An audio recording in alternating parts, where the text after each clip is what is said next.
Սա գիտեք, այդ առաջի հարցի պատասխանը նաև մասնակիորեն պետք է տարածել հենց բանակի նկատմամբ, որովհետև նույնը բանակի հետ կապված Եվրոպական դատարանը, օրինակ Մալխասյանն ընդդեմ Հայաստանի Հանրապետության գործով նշել է, որ ինչպես կալանավորները, այդպես էլ զինվորականներն էլ գտնվում են ավելի սահմանափակ իրավիճակում եւ պետք է պետությունը առավել ուշադիր լինի նրանց հիմնարար իրավունքների, հատկապես կյանքի իրավունքի եւ խոշտանգումների զերծ պահելու, մնալու այդ հարցերին։ Բայց ոչ, ուրեմն առողջականի հետ կապված նշեմ, որ ուրեմն երբ մինչև բանակ գնալը, երբ որ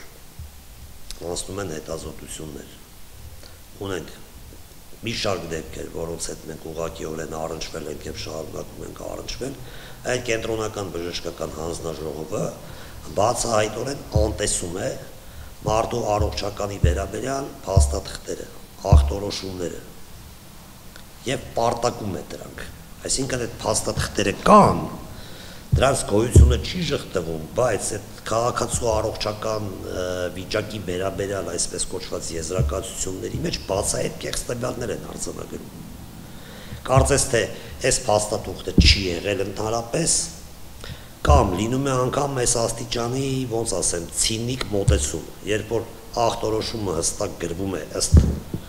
տվյալ տեղեկանքում կամ փաստաթղթում առկա բովանդակության, սակայն այն հոդվածը կառավարության 404-ը որոշման, որի տակ պիտի դա ընկնի, բացահայտորեն աղավաղվում է այնպիսի բան է գրվում, հոդված, որը տվյալ հիվանդության հետ որևէ օրգանական կապ չունի, որևէ։ Ասենք, ունեցել ենք դեպք, երբ որ գլխուղեղի հետ կապված խնդիր է մարդու մոտ առկա, այնտեղ այդ ակտի մեջ գրում են, որ եղունգներ կրծելու ինչ-որ բան ունի, հակում ունի։ Այս աստիճանի բացահայտ կամայական բաներ են նշում։ Եվ արդյունքում ինչ անձը հայտնվում է ռեժիմային գոտում, բանակում, իր ռեժիմով եւ ամեն ինչով, որտեղ որ ասենք հակացուցված է, հակառակ դեպքում այդ հիվանդությունների ցանկը ինչի համար է սահմանվել։ Բնականաբար դա նպաստում է հիվանդության զարգացմանը, երկրաչափական պրոգրեսիայով եւ առաջանում է այն ինչ որ մենք ունենք։ Մյուս բաղադրիչներ դա զորամասում միջանձնային հարաբերությունների խնդիրն է, որոնք այդպես են իր լուծումը ամբողջովին չստացան մեզ մոտ։ Ինչպես տարիներ առաջ են գաղութային կյանքի այդ բաները, մոտեցումները ներմուծվեցին բանակ, որ ասենք բանակում դրանք չպիտի կիրառվեն։ Մի պահ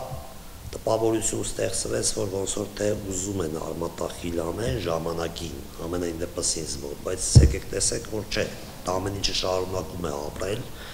դա մի քիչ նաև ճշմարտությանը տուրք տալով պետք է նկատել, որ մեր մենտալիտետի մեջ էլ կա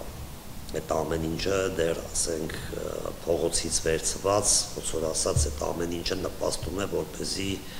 անըմբռնության մթնոլորտ առաջանա, բայց